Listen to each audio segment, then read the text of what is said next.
Welcome, dear students. This session focuses on morphology and historical development of a language. I hope by the end of this session you would be able to understand how languages, including English, develop morphologically through times.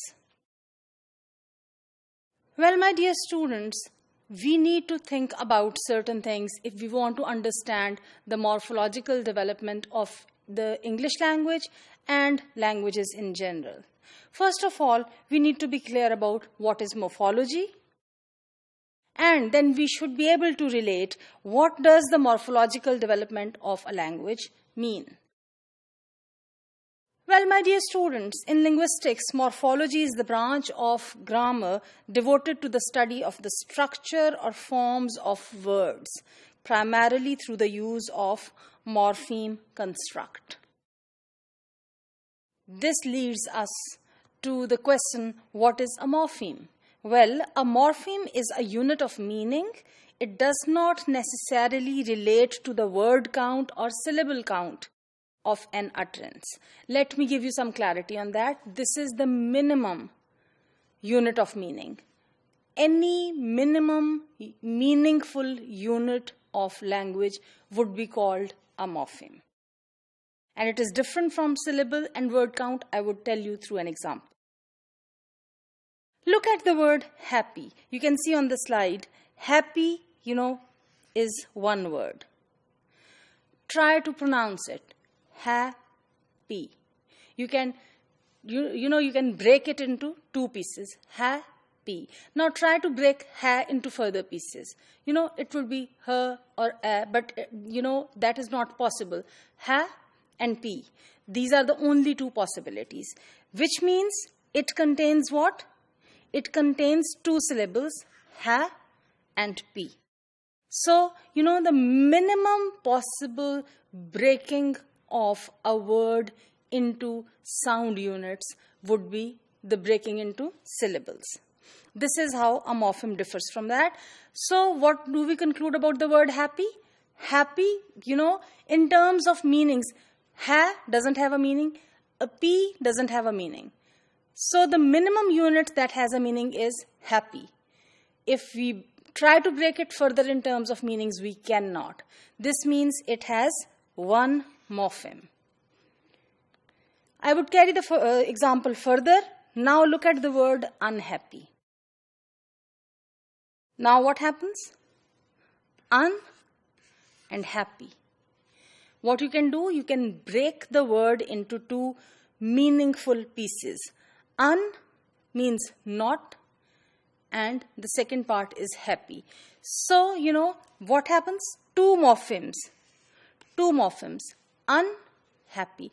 But, if you try to break un into further pieces for getting some meaning, extracting some meaning, then they would not remain meaningful. But when you look at the syllables, what happens? Three syllables. Unhappy. Three syllables, two morphemes. I would further carry the same example, unhappily. Unhappily. Four syllables. How many morphemes? Unhappily. Three morphemes. Three morphemes, unhappily. Look at the word unhappiest now. Again, unhappiest. Four syllables. What about morphemes? Unhappiest. Three morphemes. So I hope you are clear about the difference between a syllable and a morpheme, and you are also clear about that, morphology is the study of, the structures of words, which is based on morphemes. Morphemes and morphology are the basic terms that you would come across again and again as students of the history of a language. Anyways, morphology is the study of words, how they are, number one, formed, and how they have a relationship with other words in the same language. In other words, it analyzes the structure of words by looking at their, roots, by looking at the prefixes, and by looking at the suffixes.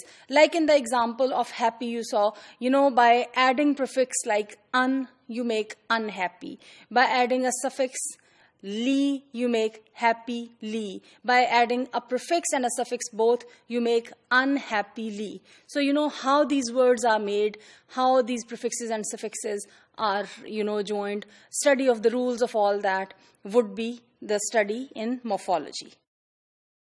Morphology has two main divisions or subdivisions, you may call them, inflections and derivations. Well, inflections deal with the patterns of word structures that are determined by the role of words in sentences. So, for example, if you have the word pronoun he, whether it would be used as he or its other inflections as him or as his, depending upon the structure of the sentence, the choice would be made. This would come under inflections. Derivations, on the other hand, deals with how new words are created with different meanings. For example, from treat, how a new word maltreat can be created. In the same way,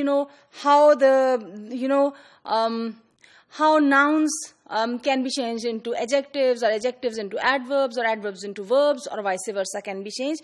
So, for example, how from quick, the adverb quickly can be made. The study of all this would come under derivations within the study of morphology.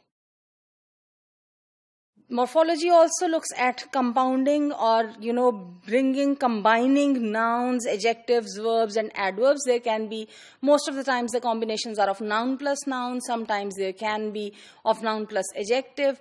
Rarely you would find, combinations of verbs and adverbs. But, this is how, more words are created, and morphology is the study of all that. We need to think about morphological changes in English over times, and as a student of history of English language, it is important for us to understand how morphological changes take place in a language and how did they take place, especially in English language, through the times from Old English to the Middle English to the current times, that is modern English.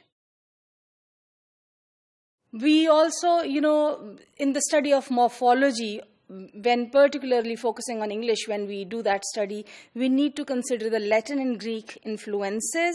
We also need to consider the French influence on, the morphology of English language. I hope by this time point you are clear about how morphological development is an important aspect of the study of history of a language in general and of the study of English language in particular.